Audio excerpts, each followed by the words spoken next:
Facebook live में आपका बहुत बहुत स्वागत। मैं दिवाकर विक्रम सिंह इस समय आपके साथ हुआ हूँ। कुछ फेसबुक में तकनीकी खामियां होने के कारण मैं आपसे नहीं जुड़ पा रहा था, लेकिन आज इस वीडियो के माध्यम से ढेर सारी बातें करनी है और कई ऐसी राजनीतिक घटनाएं या घटनाक्रम पूरे वैश्विक स्तर पर हो चुकी हैं और कुछ देश में हो रही हैं, जिस पर हम आज आपसे बात करेंगे। सबसे बड़ा कि अमेरिका में चुनाव संपन्न हुआ। काफी आरोप प्रत्यारोप लगे और चुनाव के बाद वोटों की गिनती भी हो चुकी है। जो बाइडेन जो है वो अब अगले राष्ट्रपति होने जा रहे हैं और जब वो पद संभालेंगे जनवरी में, तो उसके बाद एक नया एरा शुरू होगा अमेरिका की राजनीति का, और वैश्विक राजनीति का उस पर क्या प्रभाव पड़ेगा ये देखना जरूरी होगा। निश्चित रूप से इतना यकीन मानिए कि जो एक बाइडेन के जीतने के बाद और ट्रंप की हार के बाद जो एक प्रतिक्रिया पूरे देश स्तर पर अगर देखी जा रही है, खास करके सोशल मीडिया पर, उस पर मेरा एक कमेंट जरूर है कि अमेरिका में राष्ट्रपति चाहे जो कुछ भी हो जाए, लेकिन कुछ ऐसी नीतियां हैं जो कोई राष्ट्रपति आते ही न तो परिवर्तित कर सकता है, न वो अमेरिका के हित में होगा और न वो वैश्विक संदर्भ में या उसके परिवेश में उस तरह का एकाएक बदलाव उचित होगा।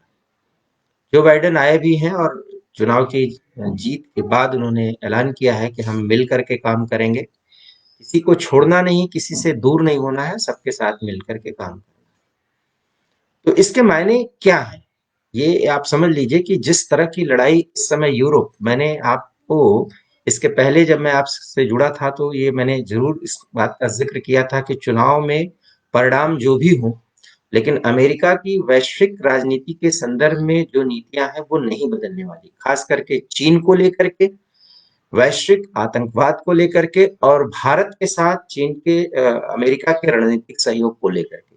और मेरा तो ये मानना है कि जो बाइडेन के आने के बाद ये संदर्भ, ये प्रसंग और ज्यादा समीचीन होंगे और ज्यादा इंटेंस होंगे, और उस संदर्भ में जो बाइडेन अब वही करेंगे जो अमेरिका को करना होगा।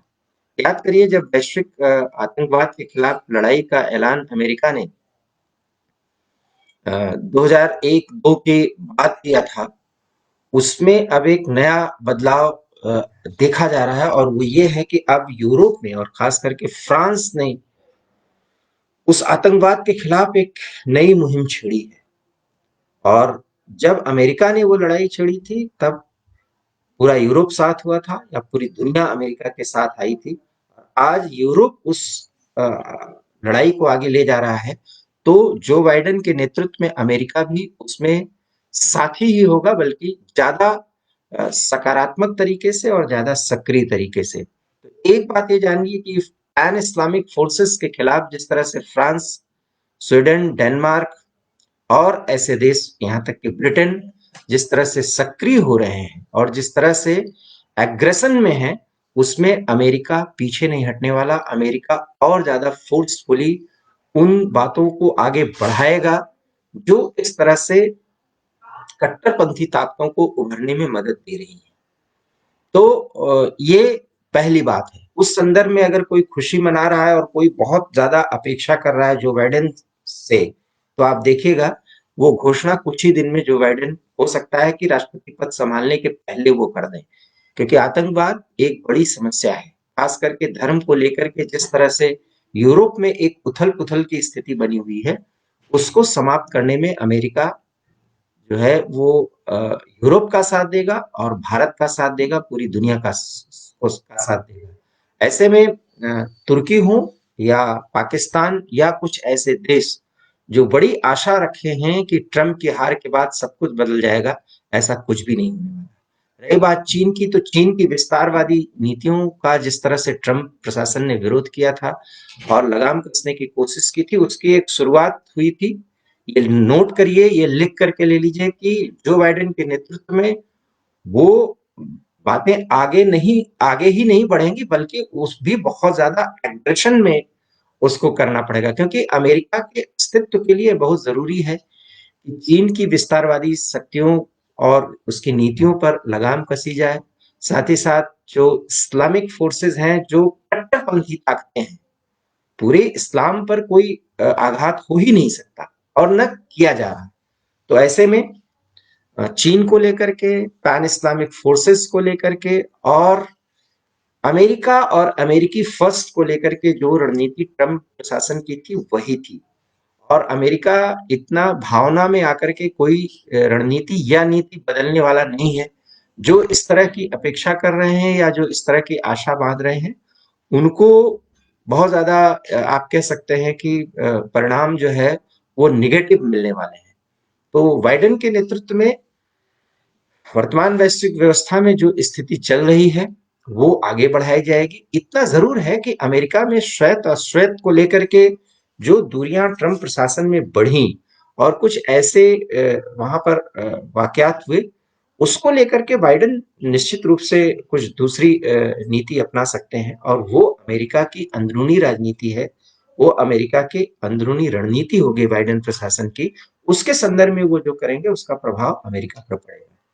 रही बात भारत के संदर्भ में, तो यकीन मानिए कि भारत के साथ अमेरिका के संबंध अब और ज्यादा मजबूत होंगे, क्योंकि बाइडेन जिस तरह से आगे बढ़ना चाहेंगे, उसमें एशिया में एक बड़ी ताकत के रूप में भारत का सहयोग और भारत का साथ अब जरूरी होगा। और हमें ये नहीं भूलना चाहिए कि ट्रंप प्रशासन के आखिरी दिनों में भारत के साथ एक बड़ा समझौता हुआ था, और उस समझौते के तहत अब अगर भारत पर कोई आक्रमण होता है या कोई आक्रामक रणनीतियां अपनाई जाती हैं किसी दूसरे देश के साथ, तो ये माना जाएगा कि वो अमेरिका के खिलाफ वो एक्शन है। इसमें अमेरिका बहुत ही एक्टिवली भारत का साथ देगा। तो भारत और अमेरिका के संबंधों में कोई बड़ा फर्क नहीं आने वाला।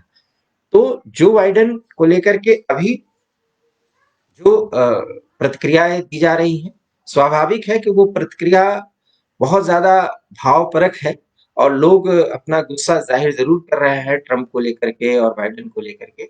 लेकिन बाइडेन की जीत इतना तय है, इतना मानिए कि भारत के साथ अमेरिका के रिश्ते और ज्यादा गहरे होने जा रहे हैं, क्योंकि वैश्विक स्थिति कुछ ऐसे ही बात कह रही है और इसी तरफ इशारा कर रही है। यही नहीं, क्वाड जिस तरह से भारत, ऑस्ट्रेलिया, अमेरिका, जापान एक तरह से चीन को घेरने की रणनीति पर आगे बढ़ते रहे हैं और एक प्रक्रिया आगे बढ़ी है, वो प्रक्रिया अब और आगे बढ़ेगी। क्योंकि अमेरिका के राष्ट्रीय जो नीति है उसमें कोई इस तरह का बड़ा बदलाव नहीं आने वाला, और अगर ऐसा बदलाव आएगा तो अमेरिका एक तरह से परोक्ष रूप से आप कह सकते हैं कि अप्रासंगिक होता जाएगा। क्योंकि तब तो ये माना जाएगा कि चीन की जो विस्तारवादी नीति है और चीन की जो ताकत है उसको अमेरिका ने स्वीकार कर लिया है। ये मत भूलिए कि जिस तरह से डेमोक्रेट और रिपब्लिकन की लड़ाई में ये जीत जो है वो मानी जा रही कि रिपब्लिकन की हार से एक तरह से पूरी दुनिया बदल जाएगी और अमेरिका बहुत ज्यादा सिमट कर रह जाएगा। तो अमेरिका की जो अपनी सोच है वो नहीं बदलने वाली, क्योंकि अमेरिकी सोच में अमेरिका फर्स्ट और अमेरिकी प्राउड जो है वो कहीं से कम होने वाला नहीं है। उसको बाइडेन भी कम नहीं कर सकते, और इसके पहले ओबामा से भी बहुत कुछ अपेक्षाएं पूरी दुनिया के वो फोर्सेस कर रहे थे जो आज अभी खुश दिख रही हैं सोशल मीडिया पर, वो शायद मुगालते में है, भूल में है। जो बाइडेन और ज्यादा एग्रेसिवली उस पर एक्शंस लेंगे। ऐसे में रणनीतिक सहयोग का अगर कोई एक कंसेप्ट है जिसमें दो देश या कई देश मिल करके दुश्मन देश को रोकने की कोशिश करते हैं, उसमें भारत अभी भी अमेरिका का एक बड़ा सहयोगी होगा। और चूंकि यूरोप एक तरह से पैन इस्लामिक फोर्सेस के द्वारा पूरी तरह से इस समय परेशान है, मजबूर भी है, और इस मजबूरी और परेशानी में जो यूरोप की जो अपनी एक सोच होती है, वो सोच जो है कहीं से निगेटिव या बैकफुट पर आने वाली नहीं है। और अगर वो नहीं आएगी तो आप यकीन मानिए अमेरिका यूरोप को इस तरह से अपने हाथ से दूर नहीं करेगा।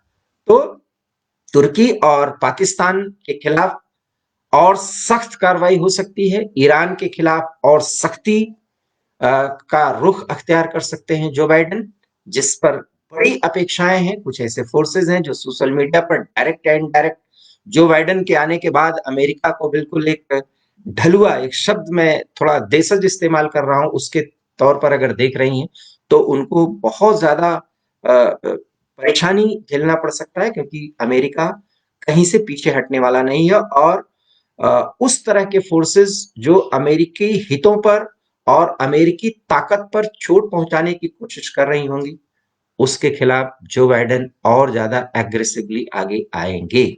और पोस्ट कोविड एरा में जो बाइडेन की स्थिति पूरे देश और दुनिया के साथ जो नए तालमेल बनाने की होगी, उसमें भारत जैसे देशों का साथ लेकर के उनको आगे बढ़ने की जरूरत होगी, और ऐसा ही वो करेंगे। क्योंकि चीन पूरे एशिया में, खास करके भारत के पड़ोसियों के साथ जिस तरह का व्यवहार कर रहा है, वो अमेरिका कतई अस्वीकार नहीं कर सकता। और एक बात आप जान लीजिए, और मैं आपसे सवाल भी करता हूं, कि अमेरिका का एक बड़ा बाजार है जो निर्माण करता है, वो हथियारों का है। और हथियारों की उसकी सप्लाई बंद हो जाए, बाइडेन पूरी नीति ही जो अमेरिका की सालों से चल रही है उसको बदल दें, ये आप सोच भी नहीं सकते, क्योंकि अमेरिकन मार्केट भी बहुत ज्यादा प्रभावित हो सकता है। ऐसे में जो बाइडेन अभी शांति दूत जरूर लग रहे हैं, लेकिन वो शांति दूत नहीं होंगे। अमेरिका की जो सोच है, अमेरिका की जो रणनीति है और अमेरिका की जो ताकत है, उसका एहसास वो समय समय पर कराते रहेंगे। और भारत जैसे रणनीतिक सहयोगी के साथ वो आगे बढ़ने की उनकी अपनी एक मजबूरी होगी, और ऐसा वो कर सकते हैं। और जिस तरह से राष्ट्रपति और उपराष्ट्रपति का एक नया कॉम्बिनेशन बना है, और कमला हैरिस उपराष्ट्रपति के तौर पर आ रही हैं, वहां कई सेनेटर्स जो है वो भारत के सहयोगी होने जा रहे हैं, तो उन स्थितियों में भारत की ताकत अब बढ़ने वाली होगी। ऐसे में प्रधानमंत्री मोदी ने जिस तरह से उनको जीत पर बधाई दी है, निश्चित रूप से आने वाले कुछ ही समय में या राष्ट्रपति पद के संभालने के बाद जो बाइडेन के भारत के साथ रणनीतिक और द्विपक्षीय मुद्दों पर और बड़ी बहस और बातचीत हो सकती है। और चीन की जो भी महत्वाकांक्षा है, उस पर रोक लगाने में जो बाइडेन ट्रंप से आगे जा सकते हैं, पीछे नहीं आने वाले, इतना मानिए। रही बात कि जो पैन इस्लामिक फोर्सेस के खिलाफ जो एक एग्रेशन की जरूरत है, वो भी एक जरूरत है, क्योंकि यूरोप इस समय उससे बहुत बुरी तरह प्रभावित है। और फ्रांस, अमेरिका, जर्मनी, ये ऐसे देश हैं जो बहुत अलग नहीं रह सकते। और फ्रांस इस समय उस आतंकवाद से जूझ रहा है, और उसने तो सीधे सीधे लड़ाई का ऐलान कर दिया है। न सिर्फ लड़ाई का ऐलान कर दिया है, बल्कि वो आक्रामक कार्रवाई भी कर रहे हैं ऐसी शक्तियों के साथ। तो अमेरिका उसमें सहभागी होगा। अब रही बात कि अफगानिस्तान या गल्फ देशों के साथ अमेरिका के कैसे संबंध होंगे, तो ये हो सकता है कि अमेरिका अफगानिस्तान से अपने फोर्सेस को जल्दी बुलाने की कोशिश करे, लेकिन वो सारी संभावनाएं होंगी तब जब ये अमेरिका देख लेगा कि उससे उसकी ताकत पर वैश्विक स्तर पर कोई प्रभाव नहीं पड़ने वाला। क्योंकि ये आप मानिए कि उनकी जो अंतर्राष्ट्रीय रणनीति होती है, जो राष्ट्रीय रणनीति होती है, उसमें बहुत बड़ा तालमेल होता है। और उस तालमेल में जो भी रणनीति होती है वो दशकों को लेकर के बनाई जाती है। ऐसे में अमेरिका अपनी ताकत में घटोतरी नए राष्ट्रपति के साथ न कर सकता है, न ऐसा हो सकता है, न उनकी कोई इस तरह की रणनीति। ये तो बात हुई जो बाइडेन के राष्ट्रपति चुनाव में जीत के बाद लोगों की अपेक्षाओं और जो वस्तु स्थिति है उसकी। रही बात बिहार चुनाव की, तो एग्जिट पोल आ चुका है, ढेर सारी बातें कही जा रही हैं। 10 तारीख को ये आप देखिएगा कि हो सकता है कि जितनी बातें कही जा रही हैं उससे उलट एक बड़ा रिजल्ट सामने आए। और अगर एग्जिट पोल ही सही है, तो आप ये समझिए कि इसके पहले जो चुनाव के सर्वे किए गए थे, और उन सर्वे में जिस तरह से एनडीए को आगे बढ़ता हुआ दिखाया जा रहा था, महीने के अंदर ही एग्जिट पोल में सब कुछ बदल जाता है। तो इसका मतलब है कि एग्जिट पोल और चुनावी सर्वे, प्री पोल सर्वे करने वाले लोगों में अभी भी जनता की नब्ज को पकड़ने में कहीं ना कहीं कोई कमी जरूर नजर आ रही है। इतना तय मानिए कि अगर मुकाबला कंटेस्ट का है, तो हम एकदम से नहीं कर सकते कि एनडीए इस चुनाव से बाहर हो चुकी है। और उन परिस्थितियों में रिजल्ट चाहे जो हो, नीतीश कुमार को बिल्कुल दरकिरार एनडीए नहीं कर सकती। हाँ, ये जरूर है कि अगर ऐसा ही रिजल्ट आता है जैसा कि एग्जिट पोल बता रहे हैं, ये अब सिर्फ 24 से 30 घंटे का समय है, 32 35 घंटे का, उसके बाद स्पष्ट हो जाएगा। लेकिन इतना तय मानिए कि मुझे ऐसा लगता है, और जो हमारे सोर्सेज हैं, कई ऐसे पत्रकार जो वहां पर जमीनी स्तर पर काम कर रहे हैं, उनकी जो सूचना है कि चुनाव एक बहुत ही मजबूती से लड़ा गया है दोनों पक्षों के द्वारा, और अभी भी ये नहीं कहा जा सकता कि एनडीए इस पूरी लड़ाई से बाहर है। तो इस महत्वपूर्ण चुनाव के नतीजे 10 तारीख को पता चलेंगे, और अभी भी मेरा मानना ये है कि एनडीए सरकार जरूर बनाएगी। और इन्हीं के साथ एक बड़ा मुद्दा है जो अर्णव की गिरफ्तारी और उसके बाद की जो परिस्थितियां हैं। देखिए, एक पत्रकार को जिस तरह से एक मूवमेंट आगे बढ़ाने की कोशिश होती, कवायद होती है, उसके बाद उसका फायदा उसके चैनल को या उसके व्यक्तित्व को मिलता है, तो ये वो देखे। अब उन परिस्थितियों में जब कोई आपातकाल जैसी स्थिति है तो उसका भी सामना करना चाहिए। मुझे ऐसा लगता है कि अर्णव के साथ पूरा देश जब खड़ा है तो कहीं भी उनको कमजोर होते हुए नहीं दिखना चाहिए। और जिस तरह से रिपब्लिक टीवी पर सिर्फ एक सिंपैथी गेन करने की कोशिश की जा रही है, ये भी बहुत अच्छी बात नहीं है, क्योंकि इतना तय मानिए कि देश अर्णव के साथ है। लेकिन अर्णव या उनके चैनल को ये सोचना चाहिए कि उन जैसे लोग, कई ऐसे पत्रकार हैं जो उस तरह के मुद्दे उठा रहे हैं, और उनको भी पुलिसिया दमन का सामना करना पड़ रहा है, और वो उस लड़ाई को लड़ रहे हैं। और ये लड़ाई इतनी जल्दी खत्म होने वाली नहीं है, क्योंकि दो फोर्सेस हैं। एक फोर्स है जो पूरी तरह से धर्मनिरपेक्षता की आड़ में होकर के सारी लड़ाई लड़ रही है, और जिसमें वो ताकतें हैं जो कहीं न कहीं से ये जो वर्तमान ताकत है, जिसको आप कह सकते हैं कि राष्ट्रवादी फोर्सेस हैं, नेशनलिस्ट फोर्सेस हैं, इसको दरकिनार करना चाहती हैं, तो वो एक बड़े आवरण में अपने आप को घिरे हुए हैं। और इस लड़ाई में अगर अर्णव को परेशानी झेलनी पड़ रही है, दुख झेलना पड़ रहा है, उनकी जान को खतरा है, तो यकीन मानिए कि देश उनके साथ है। लेकिन कोई भी ऐसा निर्णय न कोई सरकार ले सकती है, क्योंकि महाराष्ट्र में जो कुछ भी हो रहा है वो अनर्गल हो रहा है। लेकिन किसी भी अनर्गल स्थिति की एक इंतहा होती है, जब वो पानी सर से ऊपर चढ़ जाएगा तो उसके लिए कार्रवाइयां होंगी। लेकिन इतना तय है कि अर्णव को कमजोर नहीं होना होगा, और अगर वो कमजोर नहीं होते हैं, बेल होगा, निश्चित रूप से बेल की एक प्रक्रिया है, ज्यादा से ज्यादा वो 10 दिन के बाद वो बाहर आएंगे। और हमें ये नहीं भूलना चाहिए कि किस तरह से एक स्टिंग ऑपरेशन के जरिए अर्णव ने वो सारी बातें दिखाई है। वहां के कई मंत्री, वहां के कई पुलिस अधिकारी जिस तरह से बदले की कार्रवाई कर रहे हैं, वो पूरा देश मान रहा है, जान रहा है, समझ रहा है। एक देश का साथ तो इसी स्तर पर मिल सकता है। अराजकता के साथ तो अर्णव को अब जेल से रिहाई तो कराई नहीं जा सकती। उस प्रक्रिया में जो बातें हो रही हैं, अर्णव को खुद और अर्णव के चैनल को अब ये देखना होगा कि बड़े संजीदगी के साथ और पूरी ताकत के साथ वो इस लड़ाई को लड़े। एक जर्नलिस्ट होने के नाते यही अपेक्षा है, और यही उनको एक सुझाव है। अगर वो कमजोर पड़ते हैं, या कुछ ही मिनटों के क्लिप में अगर वो दिखाई पड़ते हैं कि वो परेशान किए जा चुके हैं, परेशान हो चुके हैं, तो वो फोर्सेस जो उनको परेशान करके अपने ईगो को सेटिस्फाइड करना चाहती हैं, वो सफल हो जाएंगी। रही बात उद्धव सरकार की, तो यकीन मानिए उद्धव ठाकरे अब सिर्फ एक सिंबॉलिक मुख्यमंत्री हैं।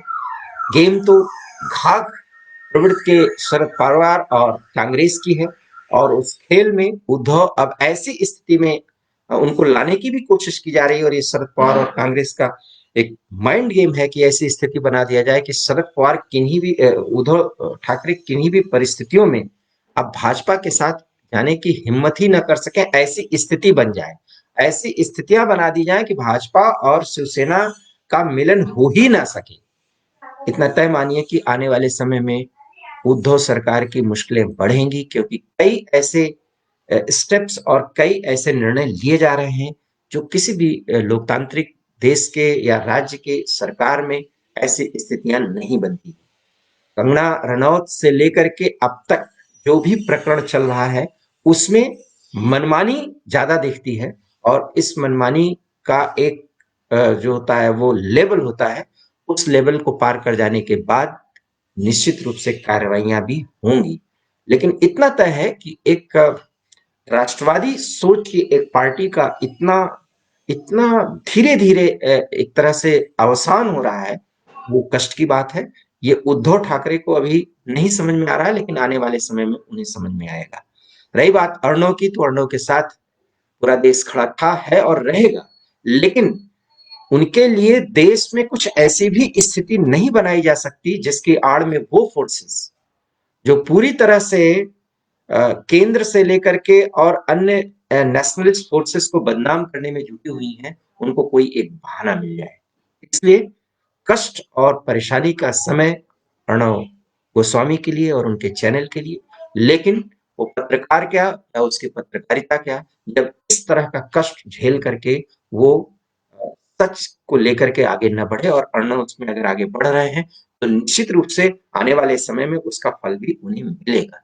ऐसे में उनकी जो अपेक्षाएं देश से हैं वो है, लेकिन इतना तय है कि अब कम से कम अर्णव गोस्वामी या ऐसे चैनल के जो भी वरिष्ठ पत्रकार है उनको सोचना होगा कि जब अपनी बारी आती है तो पूरे देश या पूरे मीडिया से हम अपेक्षा करते हैं साथ देने की, लेकिन जब दूसरे के साथ इस तरह की समस्याएं आती हैं तो उसके लिए भी हमें साथ खड़ा होना चाहिए। लेकिन प्रणब गोस्वामी ने वहां कुछ गलतियां की हैं, ये भी उन्हें मानना चाहिए कि जब उन्होंने एक साथ बड़े पत्रकारों के खिलाफ जो है उन्होंने लाइव सेशन में बातें की हैं जो शोभा नहीं देती। कई ऐसे मुद्दे होते हैं जिनमें किसी पत्रकार के साथ हमारे आपसी विरोध हो सकते हैं, लेकिन जब पत्रकार बिरादरी में ही इतनी वैमनस्यता, इतनी दूरी है, तो उसका फायदा तो कम से कम महाराष्ट्र सरकार में बैठी हुई वो प्रतिक्रियावादी शक्तियां हैं वो उठाएंगे ही। पत्रकारिता की स्थिति को बहुत गिराने की कोशिश हो रही है, और ये समझने की जरूरत है अर्णब गोस्वामी की गिरफ्तारी के बाद कि इसको कैसे मेंटेन किया जाए।